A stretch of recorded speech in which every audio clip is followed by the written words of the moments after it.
Hai guys, kembali lagi bersama aku dari King Boy lagi. Dan akhir nih dan sekarang kita akan cerita hantu lagi.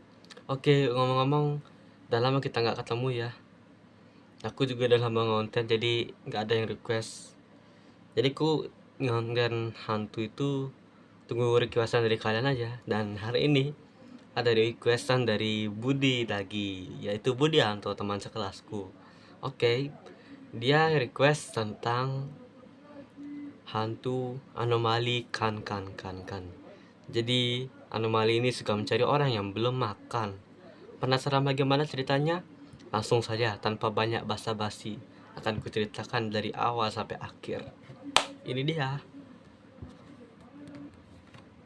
Oke guys, jadi ada suatu hari ada anak yang bernama Sungkan. Jadi Sungkan ini satu saudara, anak tunggal, yaitu sendiri. Sekarang dia sedang meranjak kelas 6 SD yang mau lulus, lagi bentar dia akan ujian, lagi bentar dia akan mengikuti ujian dan akhirnya SMP. Tapi belum ya, lagi bentar itu. Kayaknya ini masih pertengahan belajar ya, aku dapat sih dengar-dengar kayak gitu. Nah, jadi Sungkan ini suka bermain bersama teman dan suka makan bersama teman. Jadi dia lahir dari keluarga yang kurang mampu dan dia selalu meminta-minta, ya kadang-kadang minta jajan sama teman-temannya atau sebuah makanan dari gurunya mungkin atau dari siapa lah. Ya seperti itu kesehariannya. Hingga suatu hari dia dibully nih, baru kenal orang yang ia nggak kenal. Kayaknya dari anak SMA lain kayaknya. Nah, jadi suatu hari pada saat Sungkan pulang sekolah, dia ditemui oleh kakak kelas SMP yang dulunya SD di situ dulu waktu dia kelas 5.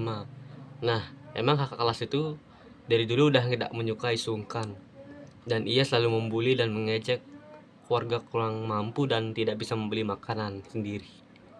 Akhirnya dia pun dihampiri oleh kakak kelas itu dan dibully habis-habisan. Bahkan dikasih makanan basi yang dari tong sampah dan dimasukkan ke mukanya atau serta dalam mulutnya sendiri.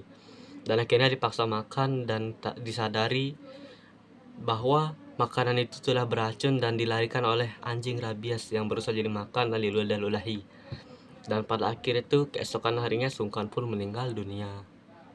Dan Sungkan pun dimakamkan di di makam umum. Dan malam harinya dia meneror anak-anak pembuli yang sering bully dia itu. Dan akhirnya mereka pun kapok dan pindah sekolah agar tidak bertemu dengan hantu Sungkan lagi karena mati secara gentayangan. Dan akhirnya karena Sungkan tidak terima dirinya mati karena makan beracun, seolah-olah cuma gara-gara dia tidak bisa makan, dan akhirnya makan pun dia meninggal, yaitu makan yang dia tidak inginkan yang itu sudah basi. Dan akhirnya ia pun kesal dan dendam pada semua orang yang juga dulu ya kebanyakan yang gak suka sama dia gitu, gara-gara dia bisa sekolah tapi gak bisa makan. Ya harusnya bisa makan dulu ya, mementingkan kehidupan dulu daripada pendidikan. Ya begitulah menurutku. Nah akhirnya dia pun membalas semua kejahatan yang semua orang yang pernah jahatin dia dulu.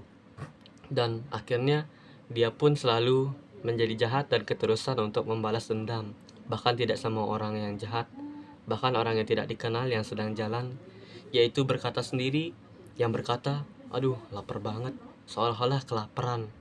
Dan si Sungkan ini suka meneror orang yang belum makan. Ya jadi itulah, gara-gara dia tidak bisa makan, akhirnya dia meneror juga orang yang belum makan atau seolah tidak bisa makan. Oke, tapi jika orang itu sudah makan dan kenyang, dia tidak berani meneror, entah alasannya apa. Ya perasaan sama aja ya. Nah, pada suatu hari dia pun dijuluki sebagai anomali, peneror orang yang belum makan, dan ia pun masuk berita. Bahkan sudah banyak orang yang mengetahuinya. Bahkan si Sungkan pun juga tahu kalau dia viral di media sosial, tapi dia sendiri tidak kapok dan tidak takut. Ia pun bahkan menunjukkan dirinya pada orang-orang, namun dengan wujud manusia biasa yang agak sedikit menyeramkan, yaitu suka mengejar orang yang belum makan. Jadi orang-orang tuh waspada jika ada kehadirannya di depan muka, dia mau makan dulu. Walaupun makan nasi aja yang di lauk, nggak ada lauknya, di rumah aja makan nasi gitu sebelum keluar.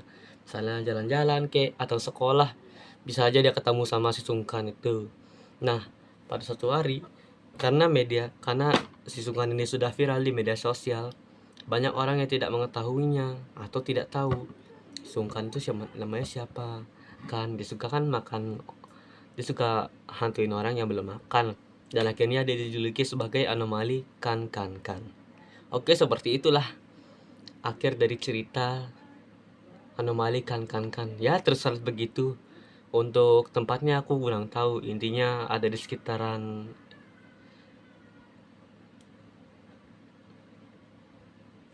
tak tahu. Ya begitulah pokoknya requestan dari Budi. Makasih Budi sudah mau request tentang cerita horor lagi. Jadi aku agak ada pekerjaan sedikit yang lain. Oke. Jadi itulah akhir cerita dari anomali kan. Oke, jangan lupa like, comment, subscribe. Pastinya kalian harus request lagi hantu apa. Oke, terima kasih sudah menonton. Dadah.